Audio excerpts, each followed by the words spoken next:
Ela é muito burra. Nós vamos tirar tudo dela e deixá-la sem teto. Com um sorriso cruel, era isso que Serge sussurrava para sua amante, confiante de que o golpe final contra sua ex-esposa estava prestes a ser dado. No tribunal, a vitória pareceu uma certeza. De um lado, um marido arrogante e sua cúmplice, segurando um documento assinado que lhes garantiria uma fortuna. Do outro lado, Carla, a mulher que eles humilharam, traíram e planejavam deixar na miséria. Para eles, ela era uma presa fácil, uma alma quebrada, pronta para ser descartada. O que eles não poderiam sequer imaginar era que a mulher sentada ali não era a mesma que eles conheciam. A Carla que eles destruíram havia, na verdade, morrido em uma tragédia que o mundo acreditava ser o seu fim. Mas das cinzas daquele desastre, uma nova mulher renasceu, forjada pela sobrevivência e com um segredo capaz de implodir o castelo de mentiras deles. Ele riu no tribunal, certo de sua vitória. Ele só não contava com a grande surpresa que o aguardava. Antes de continuar, deixe o seu like, se inscreva no canal e comente de onde você está assistindo. É um gesto simples, mas que nos ajuda bastante. Para todos naquela sala de tribunal, a história parecia ter um final óbvio. O ar era pesado, denso com o cheiro de madeira antiga, de papelada secular e de ansiedades não ditas que se agarravam ao verniz escuro dos móveis. O silêncio era uma entidade própria, um cobertor que sufocava qualquer som incidental. A tosse contida de um espectador, o arrastar de um sapato no piso polido. De um lado da balança da justiça estava Sérgio de Albuquerque. Era uma estátua de arrogância, envolto num terno italiano caríssimo, que parecia mais uma armadura de superioridade do que uma peça de vestuário. Ao seu lado, como um acessório de luxo humano, sentava-se Jéssica, a amante, cujo vestido justo e olhar de desprezo mal conseguiam disfarçar um nervosismo que lhe repuxava os cantos da boca. Nas mãos de Sérgio, segurado não como prova, mas como troféu, estava o documento assinado que lhe garantia a vitória. Do outro lado, sentada numa cadeira de madeira, desconfortável, que parecia desenhada para infligir penitência, estava Carla, a mulher que ele humilhou, quebrou e descartou. Para o mundo, ela era a parte perdedora. Ele tinha a lei, o dinheiro e o poder. O que Sérgio não sabia, o que ninguém naquela sala poderia sequer imaginar, era que para Carla chegar até ali, ela precisou morrer primeiro. A mulher que ele conhecera, a economista ansiosa, a esposa que chorava em silêncio, jazia em algum lugar no fundo de um rio, junto aos destroços de um ônibus. A mulher que renasceu das cinzas daquele desastre não temia mais homens como ele. Ela guardava um segredo forjado na dor mais pura, na solidão absoluta e na brutalidade da sobrevivência. E esse segredo estava prestes a implodir o castelo de mentiras deles. Ele riu no tribunal, certo de sua vitória. Ele só não contava com a grande surpresa que o aguardava.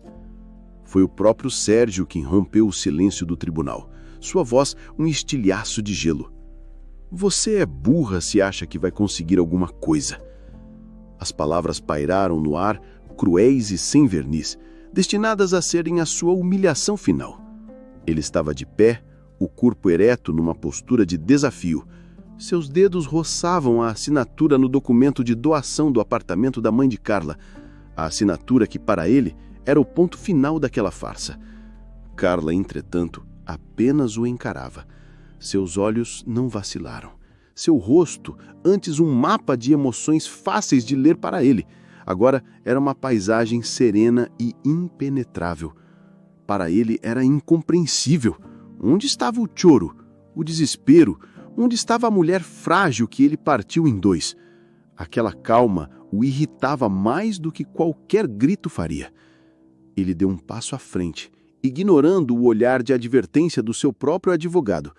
Vamos, Carla, desista disso. Você está fazendo o papel de ridícula, ele continuou, a voz um pouco mais alta para que todos na pequena sala de audiências pudessem ouvir. Você perdeu. Perdeu quando me deixou. Perdeu quando... Bem, quando desapareceu. Aceite, a lei está do meu lado. Ele balançou o papel, o som farfalhando como uma sentença. Está tudo aqui, preto no branco. Carla inclinou levemente a cabeça, um movimento sutil que continha um universo de significados. Ela observou o homem à frente dela, o homem com quem dividir uma cama, sonhos e segredos, e ela não viu o marido que a traiu. Viu um estranho, um homem pequeno, inflado por um poder que ele acreditava ser seu, mas que fora roubado da fragilidade de uma senhora doente. Em sua mente, por um instante, ela se lembrou de outro homem, um de mãos calejadas e poucas palavras numa cabana tosca nas montanhas. Lembrou-se do frio, da dor, do medo e percebeu que nada que Sérgio pudesse fazer ou dizer naquele ambiente esterilizado e seguro a assustaria. O verdadeiro inferno ela já havia atravessado. Silêncio, Sr. Sérgio. A voz da juíza, doutora Almeida, soou firme, sem espaço para contestações. Era uma mulher de 50 e poucos anos, com um olhar que já vira todo tipo de miséria humana. Uma nova interrupção e o senhor será removido da sala. Sérgio recuou, lançando um último olhar de desdenho para Carla antes de se sentar. Jéssica colocou uma mão em seu ombro, uma tentativa de conforto que ele mal registrou. Sua confiança era um castelo de cartas construído sobre uma base sólida, o documento. A lei era clara. O que mais havia para discutir? O advogado de Carla, Caio, um homem de aparência calma e óculos de aro fino, levantou-se. Ele não olhou para a escritura nas mãos de Sérgio. Seus olhos estavam fixos na juíza. Meritíssima, meu oponente baseia todo o seu caso neste único documento, disse ele com uma voz clara e respeitosa. E não vamos, em momento algum, questionar a autenticidade da assinatura. O que vamos provar, sem sombra de dúvida, é o castelo de enganos, manipulação e crueldade sobre o qual este documento foi erguido. Um murmúrio percorreu a sala. Sérgio franziu a testa. Manipulação? Ele apenas ajudou a sogra a proteger seu patrimônio. Era a palavra dele contra a de uma velha senil. Carla, pela primeira vez, desviou o olhar de Sérgio e o pousou em sua própria mão, que repousava em seu colo. Havia nela uma pequena cicatriz, uma linha branca e fina perto do pulso, um lembrete permanente de sua queda e de sua salvação. Para todos ali, a batalha parecia perdida, mas Carla sabia, com uma certeza forjada no fogo, que iria vencer. Um ano antes.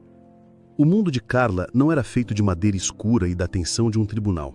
Era feito de planilhas de Excel, do cheiro de café pela manhã e de um silêncio no apartamento moderno que era ao mesmo tempo sua paz e sua maior tortura.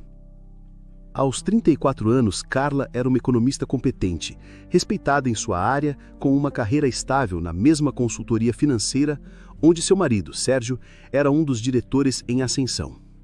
Para o mundo exterior, eles eram um retrato do sucesso, o casal inteligente, bonito e bem-sucedido. Mas dentro daquelas paredes, Carla vivia uma dor secreta e devoradora. O seu maior sonho não estava em gráficos de lucratividade ou projeções de mercado. Estava no quarto de hóspedes, que ela mentalmente já havia pintado de amarelo claro.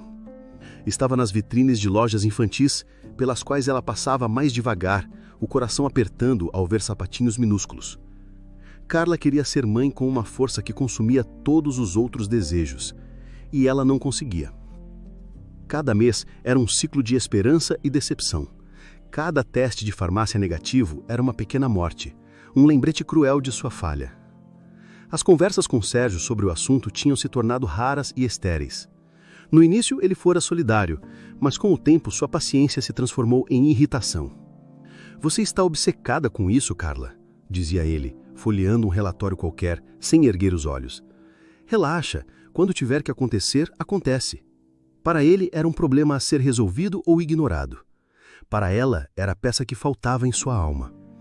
Ela começou a se sentir inadequada, como se seu corpo a tivesse traído, como se estivesse falhando em seu propósito mais fundamental como mulher.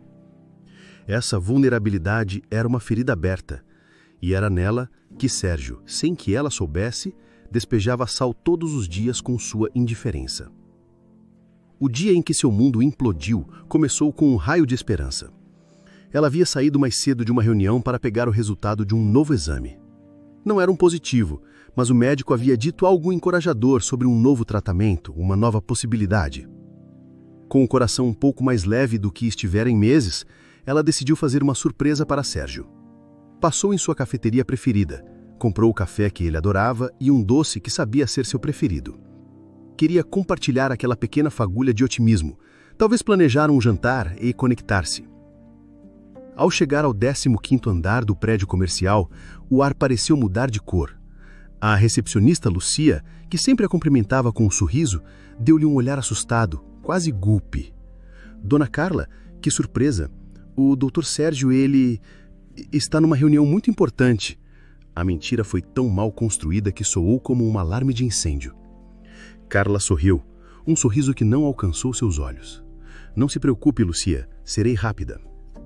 Ela caminhou pelo corredor de carpete cinza, o som de seus saltos abafado. As baias dos analistas, normalmente zumbindo com conversas e telefonemas, ficaram estranhamente silenciosas à sua passagem. Cabeças se abaixaram rápido demais. Ela viu 2 colegas cochichando perto do bebedouro. Eles se calaram abruptamente quando a viram, os rostos corados. Uma sensação fria e pegajosa começou a subir por sua espinha. Era a terrível sensação de ser o tema de uma brincadeira que ela não entendia. A porta do escritório de Sérgio estava entreaberta. A reunião importante parecia envolver risadas. Uma risada feminina, alta e um pouco estridente, que ela reconheceu instantaneamente. Jéssica, a secretária de Sérgio, uma jovem ambiciosa que usava saias curtas demais e um perfume doce e enjoativo. Carla parou, o pequeno pacote da cafeteria na mão. O otimismo que a impulsionara até ali começou a se dissipar, substituído por um pavor gelado. Ela ouviu a voz de Sérgio, baixa e íntima, e então o som de um beijo. Não foi um selinho, foi algo longo, carregado de uma intimidade que a atingiu como um soco no estômago. Empurrada por uma força que não controlava, ela deu um passo à frente e olhou pela fresta. A imagem se queimou em sua retina para sempre. Sérgio estava encostado em sua grande mesa de mogno, e Jéssica estava entre suas pernas, os braços em volta de seu pescoço, os lábios colados nos dele. As mãos dele estavam na cintura dela, possessivas. Não era um deslize, um erro de momento. Era um ato de rotina, confortável, familiar. O pequeno pacote caiu de sua mão, batendo no chão com um baque surdo. O som quebrou o feitiço. Os dois se viraram, os olhos arregalados. O rosto de Sérgio passou do choque para a mais pura irritação em uma fração de segundo. Carla, o que você está fazendo aqui? Não havia remorso em sua voz, apenas o incômodo de ter sido pego. Jéssica se afastou dele, ajeitando o vestido com um sorriso presunçoso nos lábios. Ela não parecia envergonhada, parecia vitoriosa. Eu vim trazer um café. Carla gaguejou, o ar faltando em seus pulmões. Seu olhar correu do rosto furioso do marido para a mulher que o beijava e então para além da porta, para o corredor onde ela agora sentia dezenas de olhos a observando. A humilhação foi total, avassaladora. O silêncio no escritório não era de respeito, era de expectativa. Todos sabiam, todos exceto ela. Ela era a esposa enganada, a última a saber, o clímax da fofoca da empresa. Isso não é o que parece, disse Sérgio, a desculpa mais antiga e patética do mundo. Mas Carla não estava mais ouvindo. Seu cérebro só conseguia conectar os pontos. As viagens de negócios de última hora, as ligações misteriosas, a distância fria entre eles na cama. A dor da traição se misturou com a dor da infertilidade numa mistura tóxica. Era por isso? A pergunta gritou em sua mente. Ele encontrou alguém que não era defeituosa, como eu? Ela não disse uma palavra. Apenas se virou e caminhou de volta pelo corredor. Cada passo era uma tortura. Os olhares agora não eram de surpresa, mas de pena. E a pena era 1000 vezes pior. Ela entrou no elevador, apertou o botão do térreo e, somente quando as portas de metal se fecharam, isolando-a, ela se permitiu desmoronar. As lágrimas vieram, quentes e amargas, não apenas pela traição, mas pela humilhação pública e pela cruel demolição de sua autoestima. Naquele elevador em queda livre, o casamento dela morreu. Sua carreira naquele lugar se tornou impossível, e uma única necessidade se tornou clara como cristal. Ela precisava fugir, para longe, para qualquer lugar onde ninguém soubesse seu nome ou a história de seu coração partido. O apartamento, antes um santuário, agora era uma cela de tortura. Cada objeto parecia zombar de Carla. O porta-retratos na estante com a foto do casamento deles, sorrindo como dois estranhos felizes, era uma mentira descarada. A poltrona de couro onde Sérgio se sentava para ler à noite era o trono de um traidor. O ar estava viciado com memórias de uma vida que em um único instante se revelara uma farsa completa. Carla andava de um lado para o outro na sala, os braços cruzados sobre o peito, como se tentasse impedir que seu coração se partisse em 1000 pedaços. Uma mistura de dor e fúria a envenenava, um coquetel tóxico que a deixava sem ar. Foi nesse estado de desespero febril que ela pegou o telefone e ligou para Tânia, sua única amiga de verdade, a única pessoa no mundo que nunca a julgaria. Sua voz era um fiapo, mal conseguia formar as palavras. 20 minutos depois, Tânia estava em sua porta. Ela não veio de mãos vazias. Trazia o rosto contraído de preocupação e 2 potes de sorvete de chocolate, a cura universal para corações partidos. Ela não precisou de muitos detalhes. Viu o estado de Carla, os olhos inchados e vermelhos, a palidez mortal, e ouviu as palavras entrecortadas sobre Jéssica, o escritório, os olhares de pena, e sua expressão endureceu numa fúria protetora. Aquele desgraçado, Tânia sibilou, colocando o sorvete na mesa de centro como se fossem armas. Eu nunca confiei nele, nunca. Aquele sorriso dele sempre foi falso demais. Ela não disse "eu te avisei". Em vez disso, ela abraçou Carla, que finalmente se permitiu chorar de verdade. Um choro convulsivo, gutural, que vinha do fundo da alma e trazia consigo anos de frustrações, tristezas e a humilhação esmagadora daquele dia. Depois que as lágrimas diminuíram, transformando-se em soluços exaustos, Tânia tornou-se a personificação da praticidade. Você não pode ficar aqui, Carla, não esta noite, não neste apartamento que cheira a ele. Foi então que uma ideia iluminou seu rosto. Olha, é o destino. Eu comprei um pacote de férias para o litoral há 2 meses, uma semana no resort. Mas meu chefe me jogou um projeto impossível e não posso mais ir. O pacote não é reembolsável e vence esta semana. É seu, vá. Carla balançou a cabeça, o gesto lento, pesado. Eu não posso, Tânia. Eu não tenho cabeça para isso. Pode e vai, ela insistiu, segurando os ombros da amiga com firmeza. Você não precisa de cabeça, precisa de ar, precisa de mar, precisa de distância. É um ônibus noturno, sai hoje às 10 da noite. Apenas pegue uma mochila com o essencial. Roupas, documentos, um pouco de dinheiro, o resto a gente resolve depois. Vá, Carla, fuja por alguns dias. Lamba suas feridas longe daqui, onde o fantasma dele não possa te alcançar. A ideia, que a princípio pareceu absurda, começou a criar raízes na mente devastada de Carla. Fugir. A palavra era um bálsamo. Sair daquela cidade, daquele escritório, daquela vida. Sem pensar 2 vezes, movida por um instinto de sobrevivência que ela não sabia que possuía, ela pegou uma mochila e começou a jogar coisas dentro, de forma aleatória. Um par de jeans, algumas camisetas, um livro que nunca leria, seus documentos. Era um movimento de puro instinto, um instinto de um animal ferido buscando uma toca para se esconder. Foi enquanto fechava o zíper da mochila que a chave girou na fechadura. Sérgio chegou. Ele entrou no apartamento não com a aparência de um homem culpado, mas com a arrogância de quem já preparou seu discurso e está pronto para encerrar uma discussão desagradável. Sua expressão era de um aborrecimento controlado, como se Carla fosse uma criança birrenta que precisava ser colocada no lugar. "O que é isso? Onde você pensa que vai com essa mala?" Ele perguntou, a voz gotejando falsa autoridade. Naquele momento, algo dentro de Carla estalou. A dor deu lugar a uma raiva fria e cortante. Toda a sua magoa, a humilhação pública, a sensação de ser inadequada por não poder lhe dar um filho, tudo isso se fundiu em uma única arma afiada. Ela queria feri-lo. Queria atingir o único ponto que sabia ser verdadeiramente vulnerável, o seu ego colossal. Ela ergueu o queixo, o olhar mais firme do que jamais fora com ele. Eu não te devo satisfações, Sérgio, mas, já que pergunta, ela fez uma pausa dramática, saboreando o poder daquele pequeno momento de controle.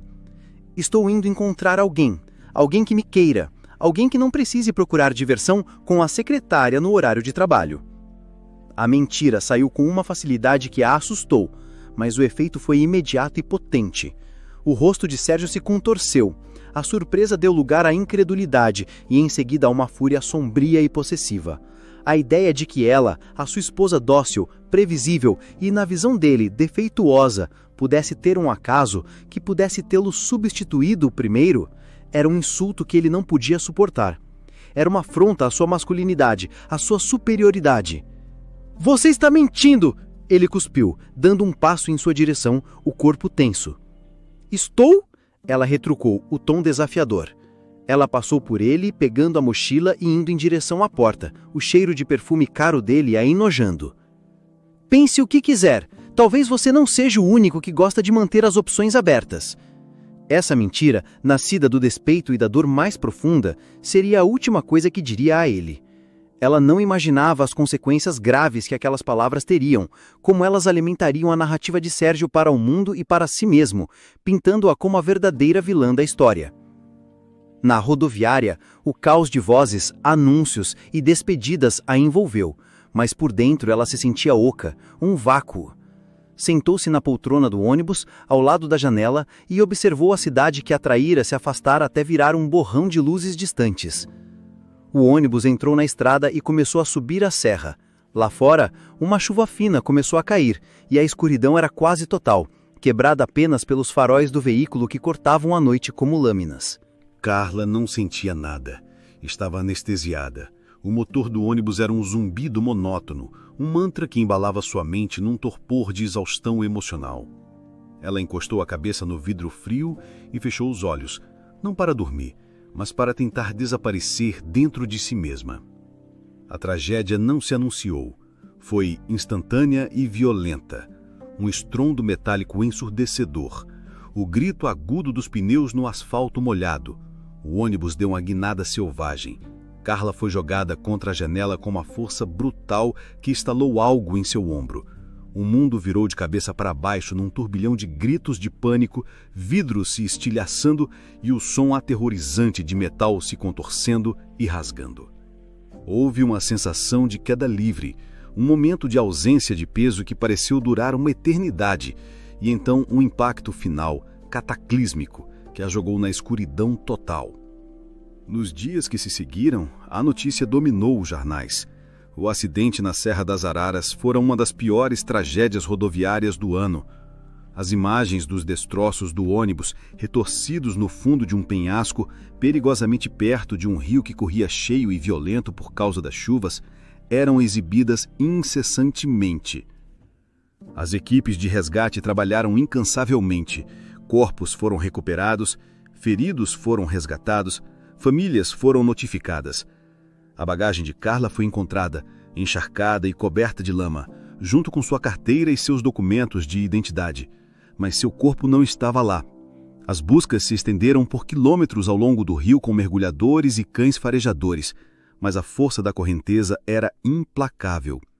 A teoria oficial, unânime e sombria, era que ela fora arremessada do veículo durante a queda e seu corpo, provavelmente já sem vida, fora levado para nunca mais ser encontrado. Após uma semana de buscas infrutíferas, as autoridades deram o caso por encerrado.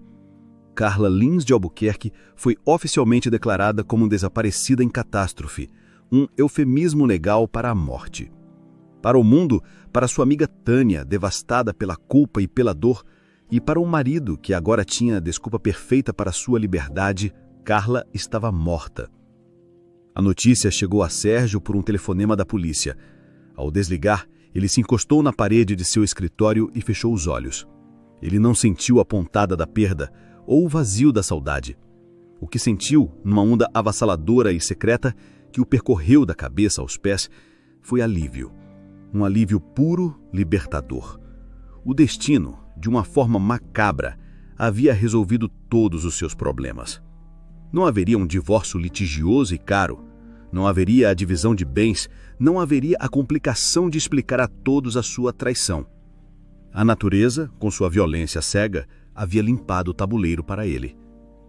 Em público, no entanto, ele era a imagem da desolação. No escritório, recebeu os abraços e as palavras de consolo de seus colegas com um ar sombrio e um olhar perdido. A mentira de Carla, dita em um momento de raiva, tornou-se sua maior ferramenta. Nós estávamos passando por uma fase difícil, ele confidenciava a amigos próximos, a voz embargada de uma falsa emoção. Ela disse que estava indo encontrar outra pessoa. Eu mal tive tempo de processar e então aconteceu isso. A narrativa era perfeita. Transformava-o em traidor em vítima, um homem duplamente traído pela esposa e pelo destino. Ele repetia a história tantas vezes que quase passava a acreditar nela. A escuridão não era o fim. Era um longo túnel do qual Carla emergiu não de uma vez, mas em fragmentos dolorosos. A primeira coisa que registrou foi a dor. Uma dor surda e pulsante que irradiava de sua perna e de sua cabeça, envolvendo seu corpo inteiro como um manto de fogo. A segunda foi o frio. Um frio úmido que parecia vir da terra. A terceira foi o cheiro. Fumaça de lenha, ervas secas e um odor de mofo e terra molhada. Ela abriu os olhos. O teto não era branco e estéril como o de um hospital. Era feito de vigas de madeira escura e irregular. Ela estava deitada em uma cama rústica, coberta por um pesado cobertor de lã áspera. Ela tentou se mover e uma pontada de dor aguda em sua perna esquerda arrancou-lhe um gemido. Não se mova, vai quebrar o que eu consertei. A voz era grave e áspera, como pedras rolando. Vinda do canto escuro do cômodo, uma figura se moveu para a luz fraca que entrava por uma pequena janela. Era um homem, alto, de ombros largos, com uma barba pesa e desgrenhada que escondia parte de seu rosto. Seus cabelos eram longos e escuros, e seus olhos, fundos e penetrantes, a observavam sem nenhuma emoção aparente. Ele não era um médico. Suas roupas eram gastas, suas mãos grandes e calejadas pela terra. O pânico começou a borbulhar no peito de Carla. Onde estou? Houve um acidente. Você estava na beira do rio, ele disse, a voz monótona. Quase morta. Eu te trouxe. Ele apontou com o queixo para a perna dela, que estava imobilizada com 2 talas de madeira amarradas com tiras de couro. Estava quebrada. E sua cabeça sangrava muito. Salva. Ela havia sido salva. Um alívio momentâneo a inundou, mas foi rapidamente substituído por uma nova onda de medo. Preciso ligar para minha família, para a polícia. Eles precisam saber que eu estou viva. O homem apenas a encarou, o rosto uma máscara impenetrável. Não tem telefone aqui. Não tem polícia. Não tem nada. E assim começou o período mais longo e estranho da vida de Carla. Damião, como ela eventualmente descobriu que ele se chamava, era seu salvador e seu carcereiro. Nos primeiros dias, enquanto a febre e a dor a mantinham num estado delirante, ele cuidou dela com uma competência surpreendente.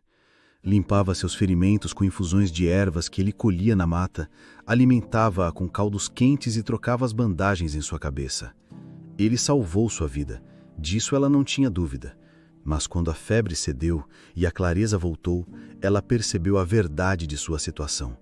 A porta da cabana, uma estrutura pesada de madeira, estava sempre trancada por fora com uma trava de ferro.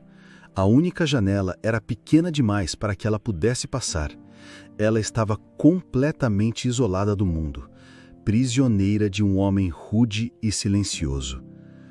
Os dias se transformaram em semanas. Sua perna começou a cicatrizar. A dor de cabeça diminuiu. E com a cura física veio o tormento mental. O medo inicial deu lugar a um desespero profundo. Ela chorou por horas, implorou, gritou, exigiu que ele a deixasse ir. Por favor, me deixe ir. Eu te dou o que você quiser. Dinheiro, qualquer coisa. Ela suplicou um dia, quando ele entrou com um feixe de lenha. Damião a ignorou, depositando a lenha perto da lareira.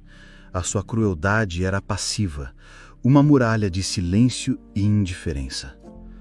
Quando já conseguia se levantar e mancar pela pequena cabana, a frustração dela explodiu. Você não pode fazer isso, é um crime. Você tem que me levar de volta. Eu tenho uma mãe, amigos. As pessoas pensam que eu morri.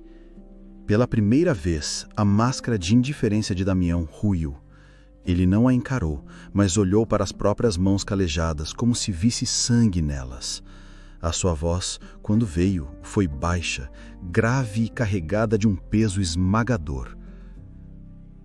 Eu não posso. Se eu descer essa montanha, eles me encontram, e eu nunca mais vejo o sol nascer. Carla parou, o ar faltando nos seus pulmões. O que ele estava dizendo não fazia sentido. Eles quem? Do que você está falando?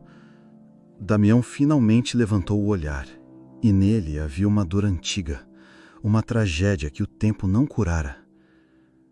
Há 10 anos, um homem... Ele maltratava minha irmã. A polícia não fazia nada. Diziam que era briga de marido e mulher. Um dia eu cheguei na casa dela e ele estava batendo nela. Ela estava no chão. Eu não pensei, só agi. Ele fez uma longa pausa, engolindo seco, a memória vívida em seus olhos. Ele não levantou mais. Eu fugi antes que me pegassem. O horror da confissão de Damião caiu sobre Carla como uma laje de pedra. Para a lei, continuou Damião, a voz agora um sussurro rouco. Eu sou um assassino. Para mim, eu salvei minha irmã. Esta floresta é a única liberdade que me resta. Levar você de volta significa trazer a lei, a polícia, o mundo todo até mim. E isso é o fim. É sentença de morte. Carla recuou até a parede, apoiando-se nela, as pernas tremendo. O homem que salvara sua vida era um foragido, um assassino aos olhos da lei. E para proteger sua liberdade, sua vida naquele exílio autoimposto, ele a manteria ali. Ela havia escapado da morte no rio, apenas para se tornar prisioneira do passado trágico do seu salvador. O fio de esperança que a mantinha sã se rompeu. Ela estava de verdade, completamente perdida. A confissão de Damião foi a pá de cal em sua esperança. Nos dias que seguiram, um desespero mais profundo e sombrio do que qualquer coisa que ela já havia sentido a engolfou. A porta trancada, o silêncio dele, a vastidão da floresta lá fora, tudo isso se transformou de uma prisão temporária em uma sentença perpétua. Seus apelos cessaram, seus gritos se calaram. Chorar não adiantava nada contra a realidade de pedra do passado do seu captor. Lentamente, à medida que a geada do inverno deu lugar ao verde tímido da primavera que explodiu no calor úmido do verão e agora se rendeu aos tons de ouro e ferrugem do outono, algo em Carla também começou a mudar. O desespero agudo se esgotou, dando lugar a uma resignação endurecida. E a resignação, por sua vez, abriu espaço para a observação. Trancada naquele espaço mínimo, com o mundo reduzido àquela cabana e à paisagem que via pela pequena janela, seus sentidos, antes anestesiados pela vida na cidade, despertaram. Ela começou a aprender o ritmo da montanha, o som dos pássaros pela manhã, o jeito como o vento uivava à noite através das frestas da madeira, o cheiro de chuva antes mesmo da primeira gota cair. A economista que vivia em um mundo de números e projeções morreu naquela cabana. Em seu lugar, uma sobrevivente nasceu. Ela começou a observar Damião, não mais como um monstro, mas como um quebra-cabeça complexo e trágico. Viu-o tratar com uma gentileza surpreendente um pássaro com a asa quebrada que encontrou perto da cabana, imobilizando a asa com gravetos minúsculos e o alimentando com migalhas. Viu a tristeza profunda em seus olhos quando ele olhava para o fogo na lareira, como se estivesse vendo os fantasmas de uma vida que lhe fora roubada. Ele era um homem que fugia de algo, um homem que escolhera o exílio, e ela, Carla, era uma complicação viva que ele não sabia como resolver. Seu corpo, que chegara ali quebrado e frágil, curou-se. A perna se fortaleceu, o mancar desapareceu, deixando apenas uma dor fantasma em dias muito frios. A cicatriz em sua testa tornou-se uma linha branca, quase invisível. Ela sentia em seus músculos uma força que nunca tivera, uma resiliência forjada na rotina de viver com o mínimo. A mente, despojada de todas as distrações modernas, tornou-se mais afiada, mais presente. O medo não desapareceu, mas aprendeu a conviver com ele, a gerenciá-lo. O medo se tornou um companheiro, não um mestre. Enquanto Carla travava uma batalha silenciosa pela vida numa cabana isolada, o mundo que ela deixara para trás continuava a girar, movido pela engrenagem de ganância de Sérgio. Com a certeza da morte de Carla, seu próximo obstáculo era claro: o patrimônio dela, especificamente o apartamento de sua mãe, Dona Glória, que um dia seria dela por herança. A notícia da morte da filha única foi um golpe devastador para a senhora, já com a saúde fragilizada por problemas cardíacos. O choque e a dor foram demais para seu corpo suportar. Uma semana após o funeral simbólico de Carla, onde Sérgio chorou lágrimas de crocodilo e recebeu os pêsames com uma performance digna de um ator, Dona Glória sofreu um derrame cerebral massivo. Ela sobreviveu, mas a mulher vibrante que criara Carla sozinha foi substituída por uma figura frágil, presa a uma cama. O derrame afetara sua fala, que se tornou arrastada e confusa, e sua capacidade de raciocínio.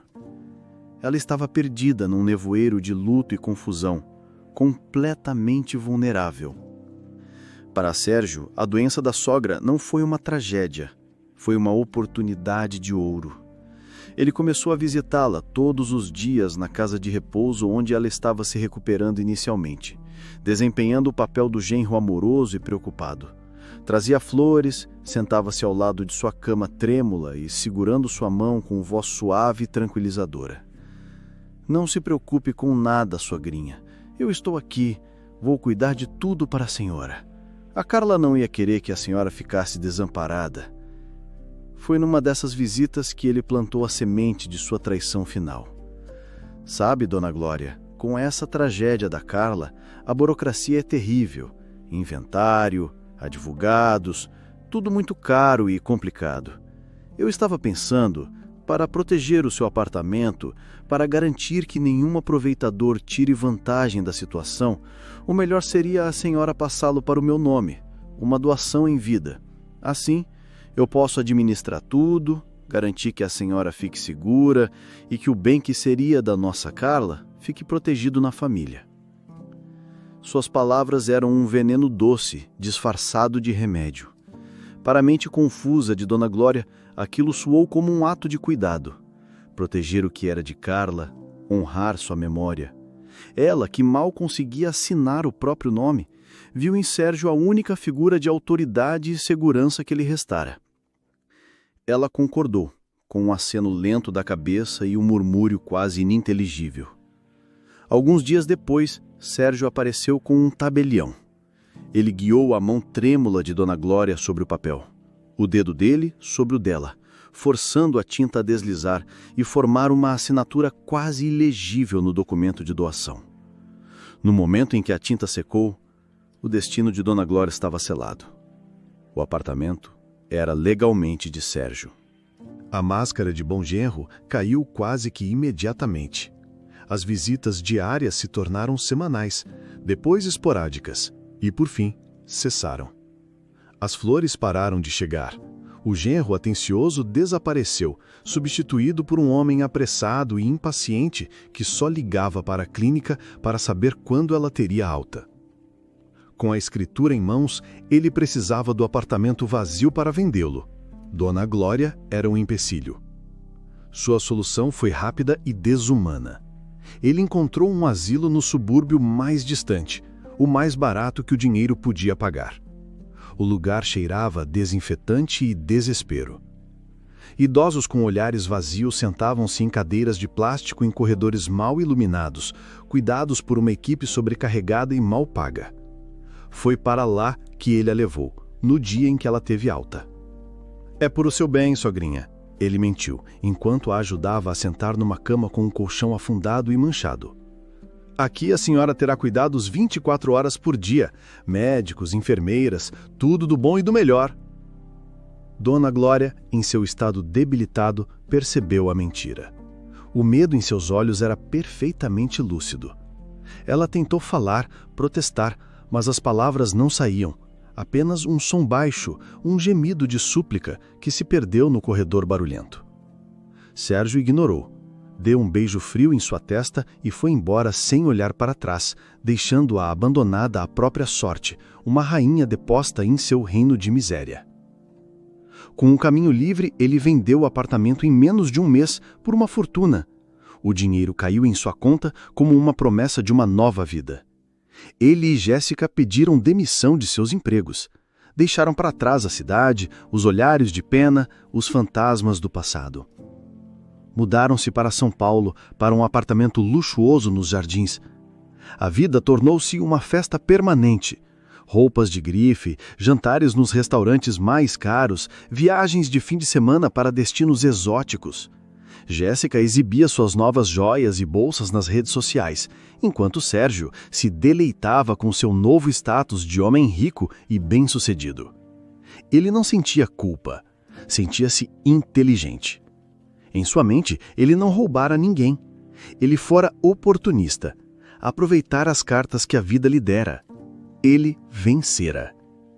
E enquanto bebia champanhe em sua cobertura, com a cidade de São Paulo brilhando a seus pés, a última pessoa em que pensava era a mulher frágil que definhava num asilo ou a esposa que ele acreditava jazer no fundo de um rio.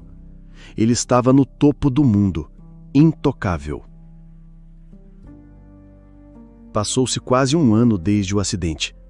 O corpo de Carla estava completamente curado.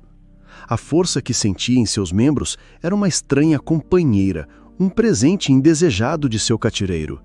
Mas a alma ainda era prisioneira. O ponto de virada, o evento que racharia as fundações daquela prisão, não veio da força, mas da fraqueza.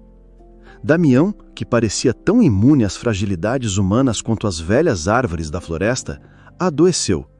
Ele voltou de uma de suas longas caminhadas mais pálido que o normal, tremendo de uma febre que o fazia ranger os dentes.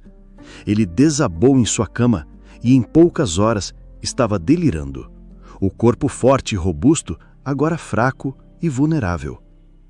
Para Carla, aquele momento foi um teste vertiginoso. O instinto gritou: "Deixe-o, é a sua chance. A chave da tranca está pendurada no prego ao lado da porta. Pegue-a e corra." Por um instante, a imagem da liberdade a cegou. Ela poderia fugir, deixá-lo à própria sorte, um ato de justiça poética. Mas então ela olhou para o homem tremendo sob os cobertores, o suor escorrendo por sua testa. Viu o rosto do homem que a arrastou da beira do rio, que limpou suas feridas, que a alimentou com caldos quentes quando ela mesma estava à beira da morte. Ele a salvou. O que viera depois fora um ato de desespero dele, de medo, nascido de sua própria história trágica. A mulher que ela se tornara, forjada naquele silêncio e naquela solidão, não era mais capaz de uma crueldade passiva.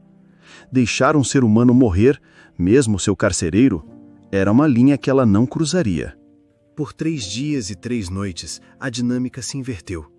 Carla se tornou a cuidadora. Foi ela quem lhe deu água, gota a gota, entre os lábios ressecados. Foi ela quem colocou panos frios em sua testa ardente, usando a mesma água do riacho que quase a matara. Foi ela quem manteve o fogo aceso para aquecer-lhe durante as noites frias. Ela o manteve vivo. Quando a febre dele finalmente passou, deixando-o fraco, mas lúcido, algo havia mudado irrevogavelmente entre eles. O silêncio já não era tão pesado, tão hostil. Havia agora um fio de entendimento, uma dívida de vida mútua que os ligava.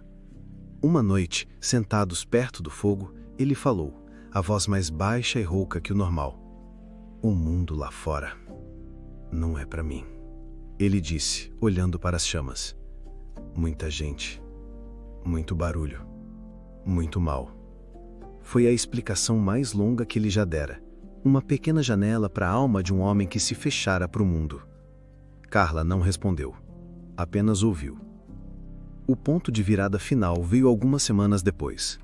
Damião a observou enquanto ela estava de pé junto à janela, olhando para a vastidão verde da floresta. Ela fazia isso todos os dias, mas desta vez ele viu algo diferente. Não havia lágrimas em seus olhos, nem a fúria impotente do início, nem o desespero vazio que viera depois.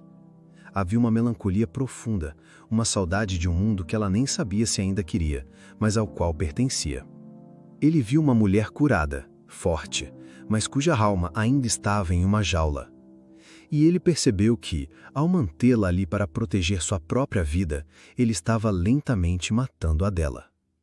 Ele a salvara do rio apenas para afogá-la em sua solidão. Na manhã seguinte, a rotina foi quebrada. Em vez de sair para caçar, Damião colocou um pedaço de pão seco e um cantinho de água em uma pequena bolsa de couro. Ele a estendeu para Carla. Vamos, ele disse. Carla o encarou, o coração dando um salto doloroso. Para onde? Vou te levar até a estrada. Fica a 2 dias de caminhada daqui. A jornada foi surreal. Ele a guiou por trilhas que só ele conhecia, descendo a montanha com uma segurança que vinha de uma vida inteira naquele lugar. Foi uma caminhada silenciosa, mas o silêncio era de despedida. Ele era seu guia uma última vez, não para dentro da floresta, mas para fora dela. Ao final do 2º dia, eles chegaram à beira de uma estrada de asfalto rachado e esquecido. O som distante de um caminhão passando era a música mais estranha e maravilhosa que Carla já ouvira. O ar cheirava a poeira e fumaça de escapamento, o perfume da civilização. Ela se virou para ele, o homem que fora tudo para ela naquele último ano. Seu salvador, seu carcereiro, seu paciente, seu quebra-cabeça. Por quê?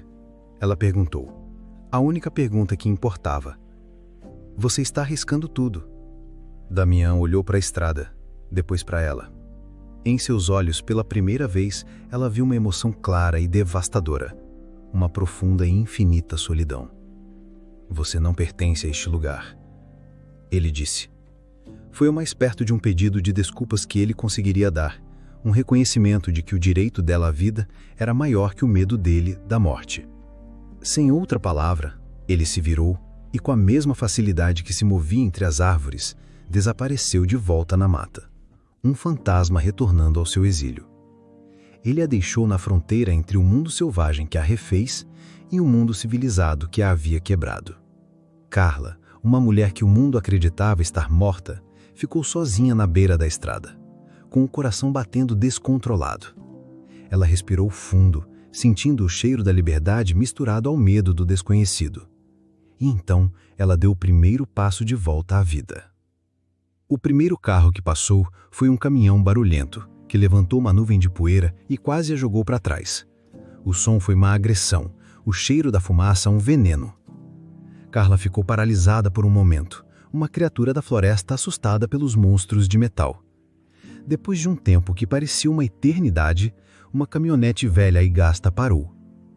O motorista, um senhor de rosto enrugado pelo sol, a olhou com uma mistura de pena e desconfiança. Ela estava magra, com roupas gastas e um olhar que parecia ter visto o fim do mundo. "Para a cidade, moça?" ele perguntou. Carla apenas assentiu, a voz presa na garganta. A viagem foi um borrão de velocidade e ruído. O mundo passava rápido demais pela janela, as cores vibrantes e as construções humanas a sobrecarregavam após um ano vendo apenas tons de verde e marrom. Na cidade mais próxima, uma pequena localidade poeirenta, ela agradeceu ao motorista e desceu. Usando as poucas moedas que ele deu, ela entrou numa pequena mercearia e encarou o telefone público na parede como se fosse um artefato alienígena. Suas mãos tremeram enquanto ela discava o único número que sabia decor. A voz de Tânia do outro lado da linha passou de um "alô" casual para um silêncio chocado quando Carla conseguiu sussurrar seu nome. E então um grito. Carla! Não pode ser! Meu Deus! Não pode ser!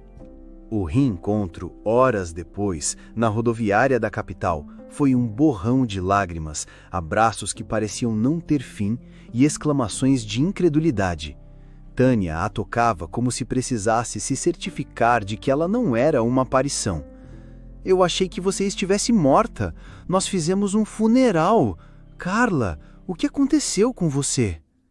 Foi no santuário do apartamento de Tânia, enrolada em um cobertor macio e tomando o primeiro café de verdade em 1 ano, que o mundo real desabou sobre Carla pela segunda vez com uma brutalidade ainda maior que a primeira.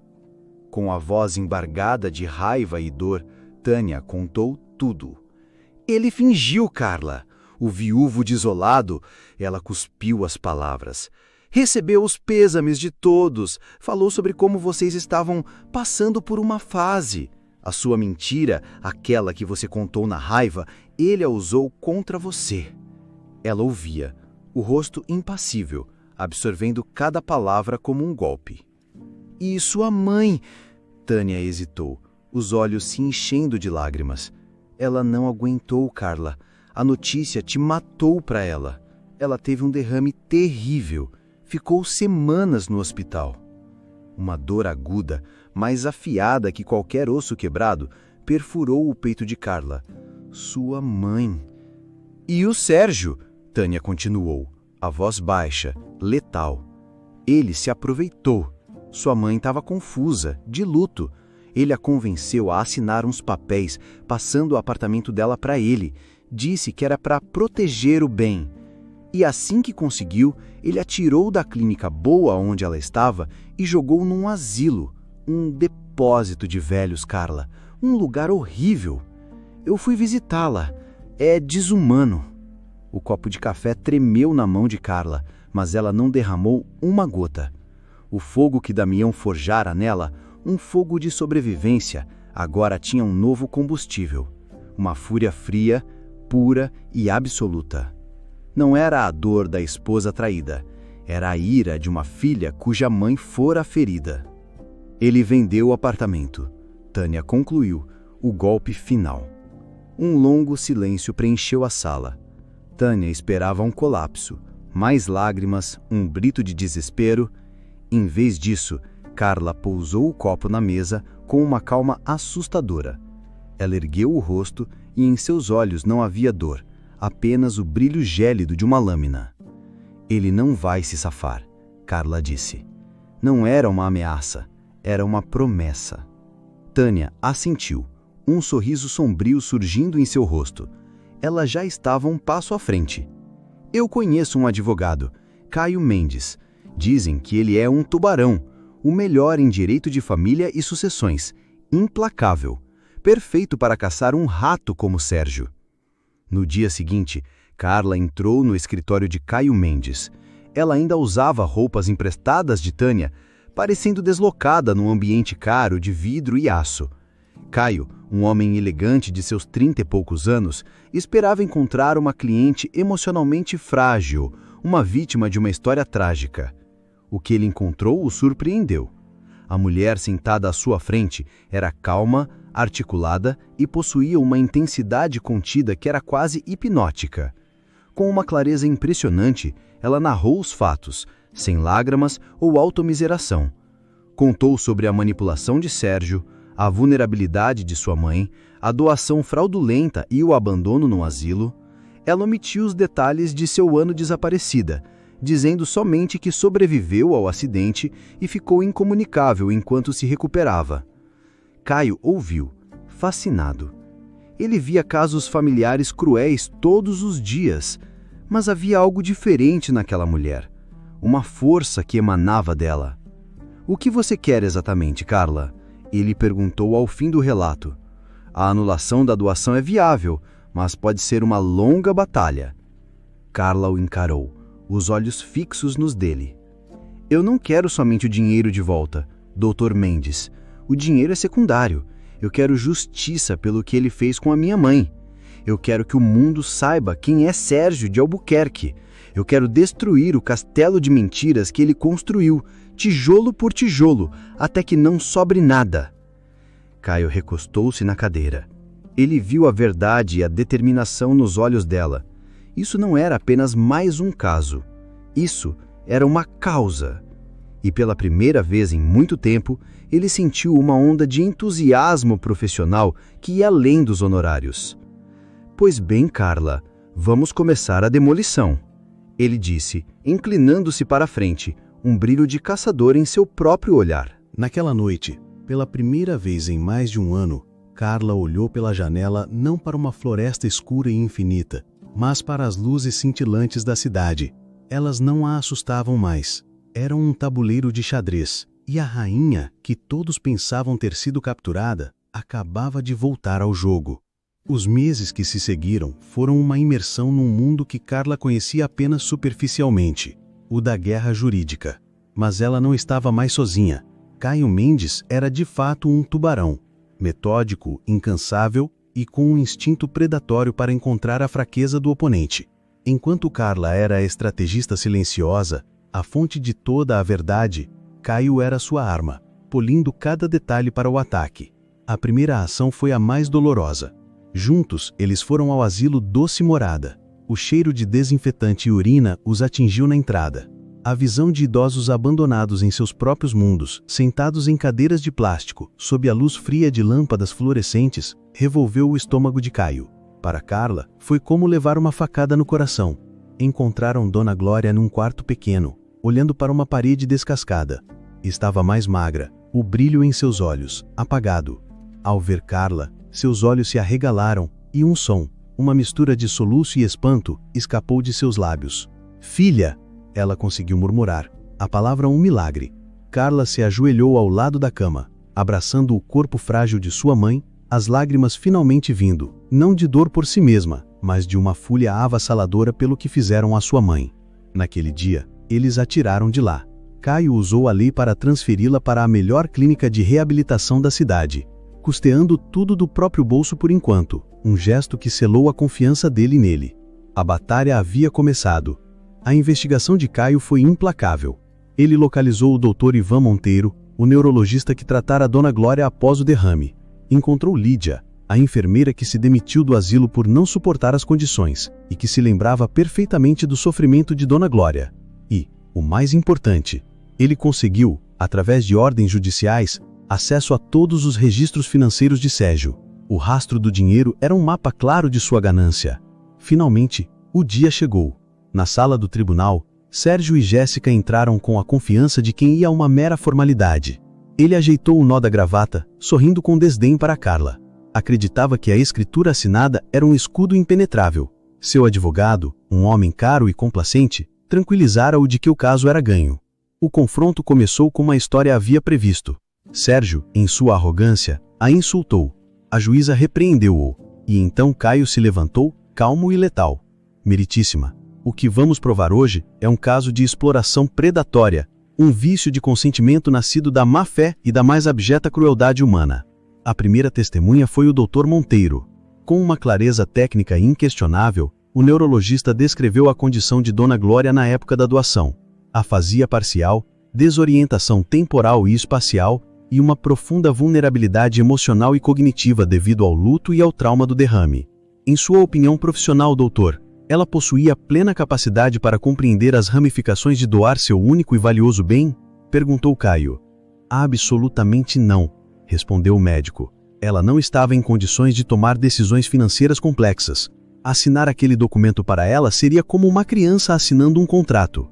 Sérgio começou a se sentir incomodado. A primeira pedra em seu castelo fora removida. A segunda testemunha foi um golpe de marreta. Lídia, a ex-enfermeira, subiu ao púlpito.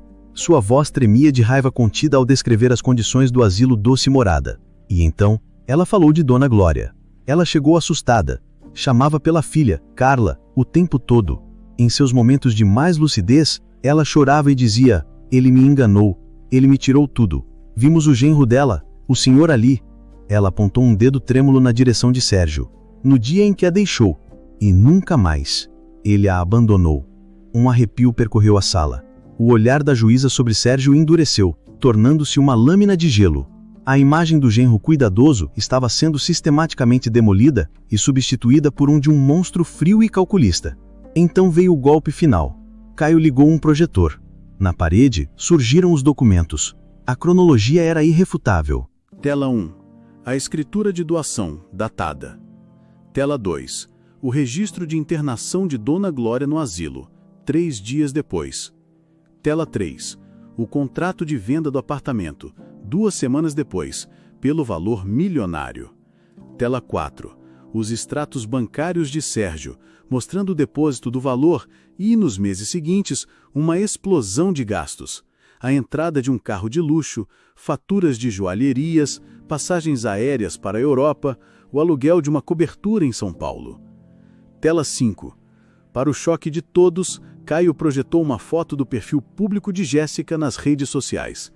Ela, sorrindo, usando um colar de diamantes com a legenda: "Porque eu mereço. Obrigada, meu amor." A data da postagem era da semana seguinte à venda do apartamento. Sérgio estava pálido como um fantasma.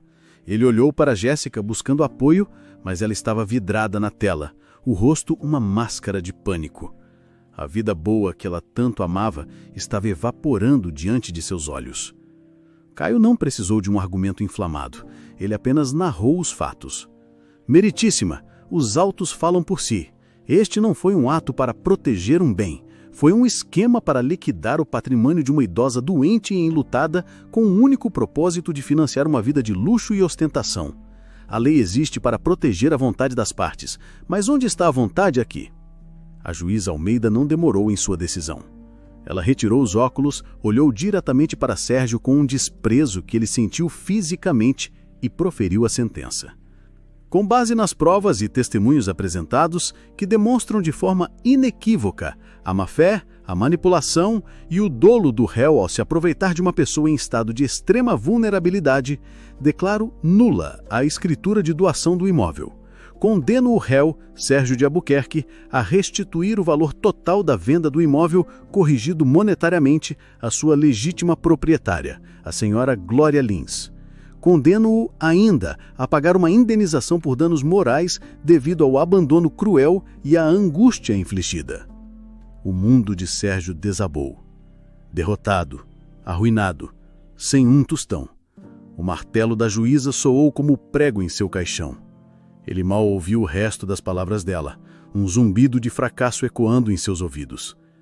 Na calçada, do lado de fora do fórum, a luz do sol parecia agressiva.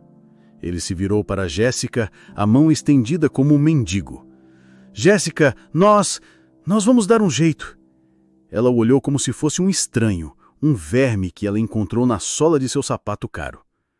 "Nós? Não existe nós, Sérgio. Acabou." Ela disse a voz fria como gelo. "Eu não vou afundar com você." Sem uma segunda palavra, ela se virou, acenou para um táxi e desapareceu, deixando-o sozinho na calçada de sua própria ruína. Momentos depois que o táxi de Jéssica desapareceu na esquina, Carla e Caio saíram do prédio do fórum. A luz do sol, antes agressiva, agora parecia quente e acolhedora. Carla respirou fundo, o ar da cidade nunca lhe pareceu tão limpo.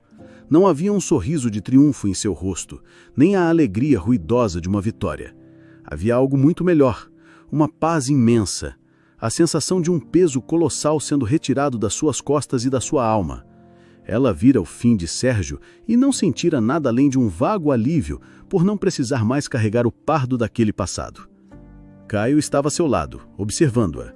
Durante todo o processo, ele vira sua força, sua resiliência, sua dignidade inabalável.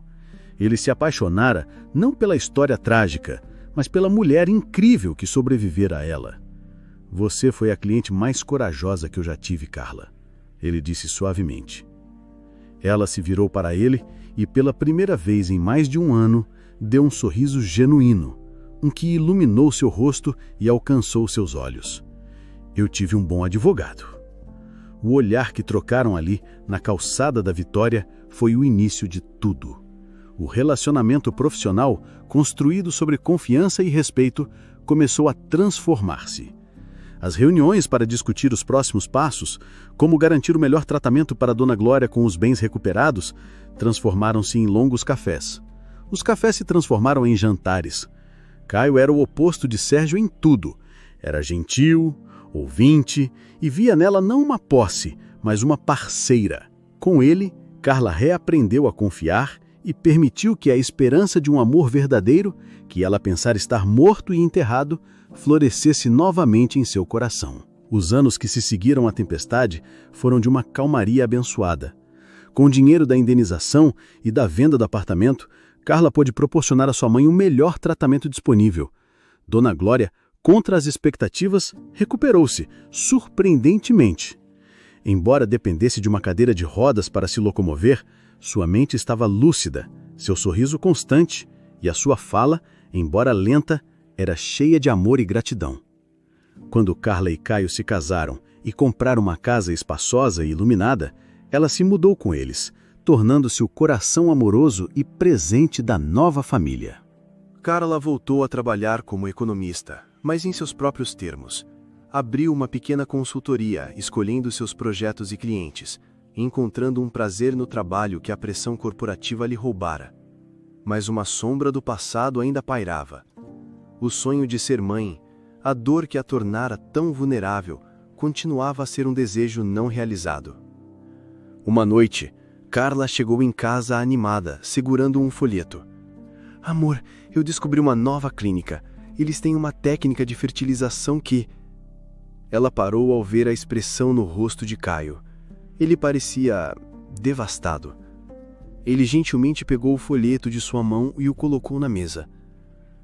Carla, para, ele disse suavemente. Você não precisa mais passar por isso. Mas eu quero tentar, por nós. Caio segurou o rosto dela entre as mãos, forçando-a a encará-lo. Havia lágrimas em seus olhos. Eu não aguento mais ver você colocar seu corpo e sua alma através desse inferno. Especialmente quando a questão não é você. Ele respirou fundo. Fui eu, Carla. Fiz os exames há meses. O problema sou eu. A confissão dele, feita para poupá-la, não para se desculpar, curou a última ferida. Eu me apaixonei por você, Caio, disse ela, a voz firme e cheia de amor. Eu me apaixonei por você. Se tivermos um filho, será uma bênção. Se não, você já é a minha família, você e a mamãe, e isso me basta. Naquele momento, ao libertá-lo da culpa, ela também se libertou da última amarra de sua antiga obsessão. Eles estavam completos, juntos. A família que eles construiriam seria uma escolha, não um acaso da biologia. 1 ano depois, eles decidiram adotar. A vida tem um jeito estranho de fechar seus círculos. Numa tarde ensolarada, meses depois de terem iniciado o processo de adoção, Carla estava saindo de uma loja quando viu uma figura familiar do outro lado da rua. Era Sérgio, mas não um homem arrogante de terno caro do tribunal. Este era um homem envelhecido, curvado, com roupas gastas trabalhando como segurança na porta de um estacionamento. Seus olhares se cruzaram por um instante. Ele a reconheceu e imediatamente desviou o rosto, a vergonha estampada em suas feições. A Carla do passado talvez sentisse um prazer sádico. A mulher que ela se tornara sentiu apenas uma vaga e distante compaixão. Movida por um impulso, ela atravessou a rua. Ele se encolheu quando ela se aproximou. Sérgio... Carla, ele murmurou, sem conseguir encará-la. Eu sinto muito. Eu sei, e era verdade. Ao dar-lhe aquele pequeno perdão, ela estava se libertando do último fantasma. Ele não era mais seu vilão, seu algoz. Era apenas um homem triste no final de uma história mal escrita. Ela foi a um caixa eletrônico, sacou uma quantia considerável e a colocou em um envelope. Voltou e discretamente o deixou no balcão de segurança dele. Dentro, um bilhete simples. Todos merecem um recomeço. Não desperdice o seu. Ela se virou e foi embora, sem nunca mais olhar para trás. 1 mês depois, Carla e Caio saíam do Fórum da Infância e Juventude. O sol da manhã aquecia seus rostos e, entre eles, de mãos dadas, estava uma menina de 5 anos, de olhos grandes e assustados, mas com um sorriso tímido que prometia desabrochar. Dona Glória os esperava no carro, o sorriso mais brilhante que já tivera. "Bem-vinda à família, Vitória", Caio disse, ajoelhando-se para ficar da altura da menina. Carla olhou para a filha que eles escolheram, para o marido que a amava por sua força, para a mãe que ela resgatara. Olhou para a vida que quase lhe fora tirada e que agora era tão incrivelmente plena. Em sua mente veio a imagem de uma cabana na montanha e de um homem rudo e selvagem. Um assassino para o mundo, mas que, ao seu tortuoso e inexplicável modo, a salvara das águas geladas da morte. O homem que, ao aprisionar seu corpo, sem querer, forjou a força que libertaria sua alma para sempre. Ao entrar no carro, abraçando sua nova filha, Carla sentiu uma onda de gratidão por cada passo de sua jornada, até mesmo os mais sombrios. A Vitória não estava na ruína de Sérgio, mas na família sorrindo para ela naquele momento. Estava na compreensão de que, às vezes, é preciso morrer um pouco para aprender a viver de verdade, e ela, Carla, estava, finalmente, vivendo.